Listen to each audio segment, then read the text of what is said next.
Welcome to the Millennial and a Boomer Walk into a Coffee Bar podcast. The very best podcast to get your life advice in the form of a grande caramel macchiato in a venti cup, 1/3 whole milk, 1/3 almond milk, 1/3 soy milk, double the amount of vanilla syrup, caramel wall in the cup, no caramel drizzle on top, upside down, of course, tall ice cup, whipped cream, rounded lid, one shot extra espresso, decaf, cinnamon sprinkled on the top, and for the name, that's David, spelled Dafydd, please. Or to get your business, finance, and life support black coffee advice, I'm Dan, I'm a Boomer. And I'm Chase, the Millennial. Thanks for joining us today.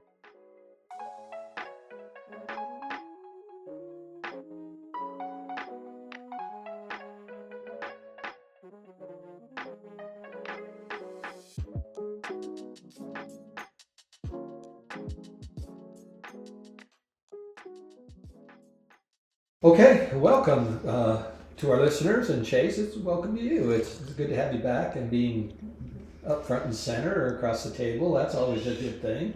Well, don't mind me. I'm just drinking out of this new fancy Boomer to Millennial coffee mug. I see you've got one as well. So here, cheers to another episode. Yep. And by the way, if you're just listening to this as a podcast, you won't see that these coffee cups are beautiful. They're a work of art. And if you want one, send an email to Chase. What's the address that you send that to? Partner@ferskened.com.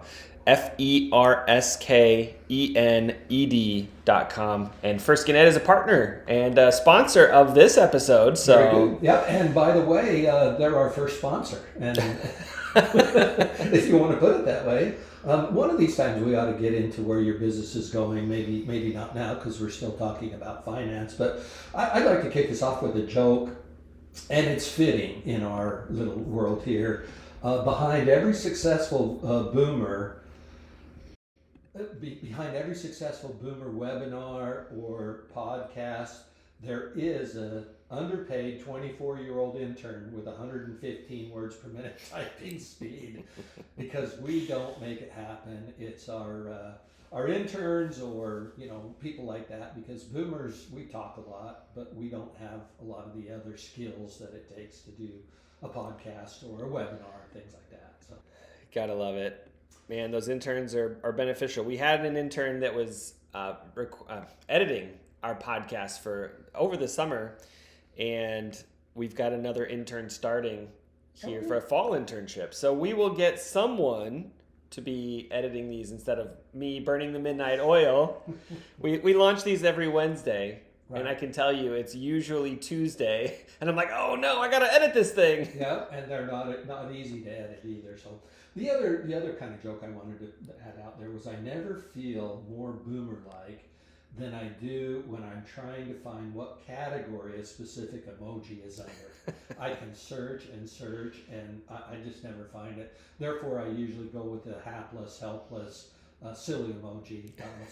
And I rarely do that too, because I'm not emoji savvy. So anyway. Well, what you need to learn as a boomer is that emojis are so 2005. We've now moved on, and it's all about the meme. Memes. Yeah. Memes. Memes. Okay, gotcha. But where we kind of left off, one of the previous things was about credit, and I know it was a great podcast, a little controversial, but there was a data breach for Social Security numbers between our last podcast and now. And so just as a recommendation, there's actually a website you can go look at to see if your Social Security or your name or whatever was part of that breach, and you can go in and freeze your credit. Don't put a lock on it. That costs money. If you freeze it, it's free. And what freezing means, it just means lenders cannot check your credit, and no loans can be initiated. No credit card loans, home loans, car loans, etc. like that. So it's a good thing to do, and you can go to the three major credit institutions and log on, and it's actually relatively easy, and I've done that. So just a bit of maybe some caution. Maybe nothing would ever happen about it, but it's always a good thing to do so. Well, listen, millennials love dystopian novels. And I can tell you where this is going. I've read that book. I've read it with the teen girl who's the victor. I've read it with the guy who runs through the maze. I've read all of them. I know what's coming from this, but, You know what we say? The boomers say, I've watched that VHS before. I've seen that videotape before. And the ending doesn't change. So me too. I've seen it also. So, but anyway, where I wanted to go a little bit was we're talking about money. We're talking about credit. We're talking about money attitude. Especially today, there's different types of money attitudes or habits that people have. There's savers and budgeters. That's one that, hey, I'm going to save. I'm going to be very frugal in my money. Others, they really enjoy spending and buying new things, and that's just another personality of money. But I want everybody to understand what your own personality is. It will help you make smart choices. And that's really the goal of this entire series. Yeah. Is to try to point people towards making wise choices financially. So let's talk about them. Savers, let's start there. What do they do with their money? They put their money away and think about long-term goals. That's, and I'm not saying, good or bad. I'm just saying they usually take their money and put it away and think long-term rather than the short-term. But what about spenders? What do they do? Well, they make it rain. They love to buy things, and they might not be quite as good at saving. Okay, there's two other that we'll get into in the next podcast, but a hybrid or a balanced personality between saving and spending, and then there's investors, and I kind of think of an investor as a spender that's got long term in mind, but maybe so let's look at that and just let's stick with the two right now, the savers and the budgeters or the spenders, and tell me what money personality type you think millennials fit into, because I have an idea of where I think they fit. Well, as with every generation, I think that there are some of both, but from the data that we've seen, I would say the vast majority are spenders. I think so, and it might be the time in your life, right? Because you're usually up and coming. You're just, and a lot of the millennials now are in their 30s by any means, and they're doing a lot of that stuff too. And so, hey, spend away. You're never going to have the opportunities to spend things. Just do it wisely. And boomers, I think, because of where we're at in our age bracket, we're savers. I don't know of a boomer, if you're retired or you're close to retirement, you're starting to consider, wow, I better save a little bit so that I don't run out of money. You hope so. I hope so. You hope so, right? There are still some of those boomers out there, and that's why it's so hard to put a hard, fast rule on anyone. But, man, I know boomers that are just blowing money like crazy. They have no retirement. They're wasting money on just the most ridiculous things. And I'm looking at them like, how are you gonna? What happens if something happens and you can't work anymore? Right. You have, I think they had like $20,000 in their 401k. I'm like, you're 58, 50, 57, whatever it is. That's wild to me. That is because you would think that wisdom comes with age, and it doesn't necessarily do that. But then again, I know some millennials that are quite good at saving, to the extent where they probably limit some of their fun and limit some of their other things. And we'll go into what the pros and cons are in the next podcast. But you sent me an article after one of our last... Wait. We got to stop here for a second. My question for you is, which one of those two are you? Are you a saver or are you a spender? I have a balance between my conscience, the missus, and myself, the saver. And she's a spender, but she's very, very good at spending. We don't go without things we want, but we don't spend frivolously. I like these words I'm using today. We don't spend frivolously. So I still think I'm somewhat of a saver. We're at a bare minimum of what we extract out from our retirement money, and we spend wisely. So I'd say we're a saver. Well, I'm going to go ahead and change my question then, because that's not the answer I wanted. I know that you two make a good pair with the saving and the spending. Right. But let me just prove a point here. Not counting your most recent truck you just purchased, not counting that one. Did your previous trucks have floor mats when you bought them brand new? No. Did they have a bumper? No. Did they have a cassette CD 8-track player of any kind? Heck no. Did they? Had no Do you have communication devices. Did you have AC in your vehicle? Oh no, that's a luxury. Okay, so you're a saver. Yes. We live in Texas. You need air conditioning. That's a need at this point.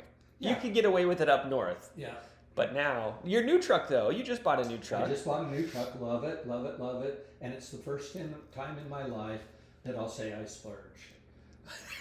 And I got the lowest base model, and I added on a handful of things that I like plugs in the back bed and plugs Yeah. in it for 110 voltage. I thought that was pretty cool. You got the fancy rims. Rims, that was the next thing I was going to say. It's got air conditioning, but man, it's got a really rockin' stereo. I can listen to podcasts through my phone on that. If I could figure out how to do it, it would be great. So. Yeah, so you're the saver. And the point I was pointing at here is you're the saver, your wife's the spender, and you've got this yin-yang thing going where you both, like an elastic band, kind of pull and tug, and it works very harmoniously. Right. I think I, too, as using your words, I'm a very good spender. Yes, you are. And Stephanie is a good saver. And so for us, it works as well. It's a good balance thing, and it gets a little bit crazy when in a marriage you're both spenders or you're both savers. That's cannot be healthy at times. So there's some level of balancing out that. So, but I want to kind of move on to millennial. You sent me an article after one of our last podcasts.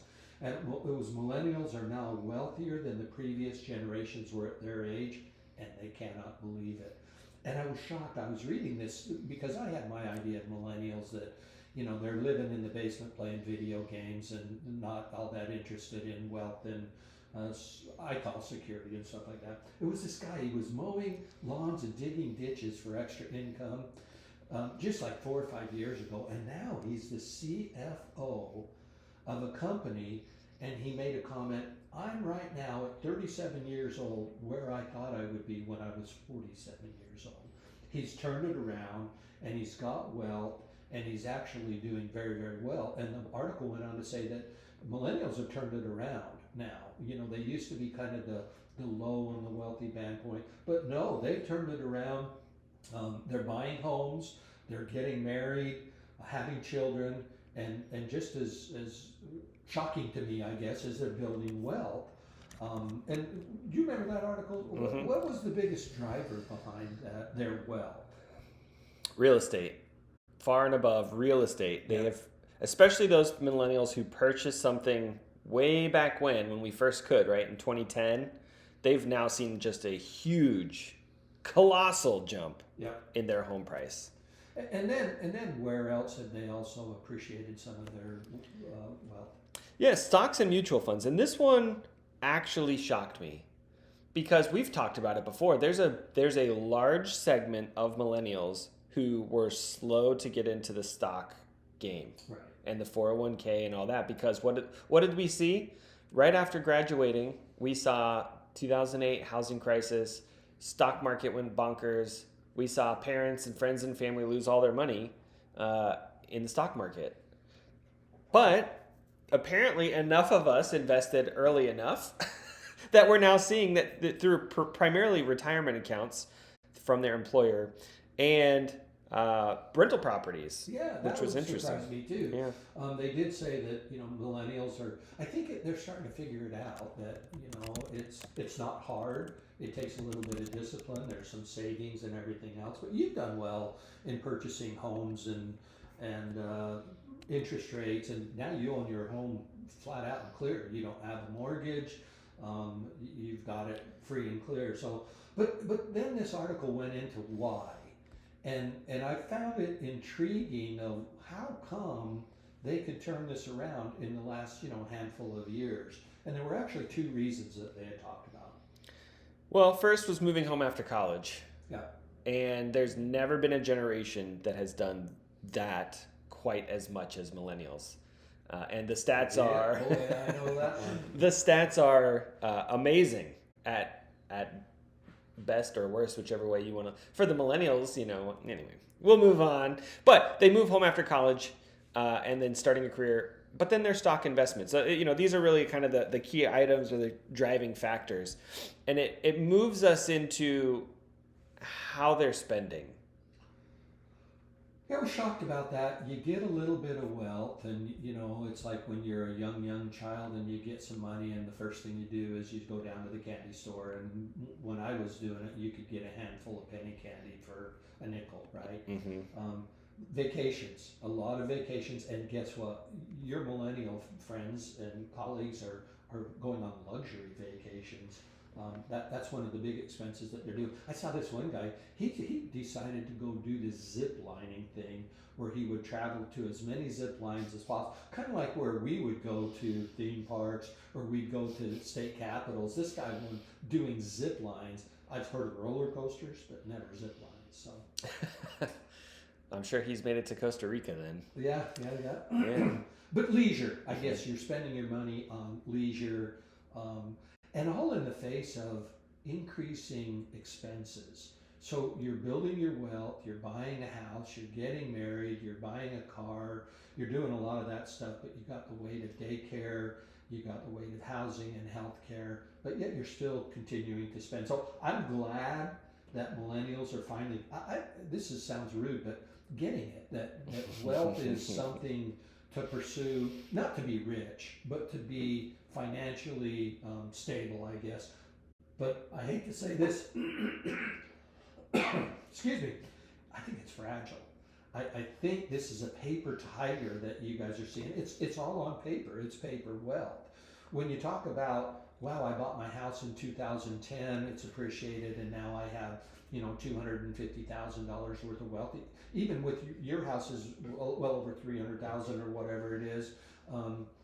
That's paper wealth. Now you could sell it and go buy another house, but you'd probably pay more for that.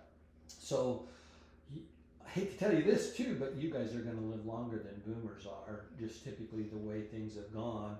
And so there's going to be a greater need for wealth in retirement. So I get also, you guys were kind of, you saw your parents and the boomers. We went through layoffs, we went through downturns in the economy, we went through a lot. 2008 especially hit us. So that's in the back of your mind. And this article even alluded that there's a little bit of hesitation about failure or losing your wealth. So don't go spend it on zip lines. Hold on to it a little bit more and save it, because you still have deep memories of things that can happen. But waiting for it to happen, because it never will, shouldn't discourage you from continuing on with your pursuit of wealth. Yeah. I think it's interesting, and we won't spend a lot of time on this because there's still a lot to cover. But what I will say is millennials are different in that what they're looking for in retirement, I think, is different than what boomers are looking for in retirement. I don't know if you've ever browsed the interwebs of mommy blogs and YouTube, but there's a huge movement with millennials right now to reduce, declutter, and downsize. And I think when you compare where, I've heard a couple different boomers say, I've worked so hard my whole life, now it's time for me to upgrade to a bigger house. Wait, you have no kids living at home.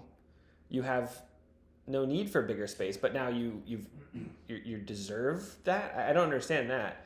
And I know that's not everyone. A lot of boomers downsize as the kids move out or whatever, but there's a huge movement right now in millennials to do with a whole lot less.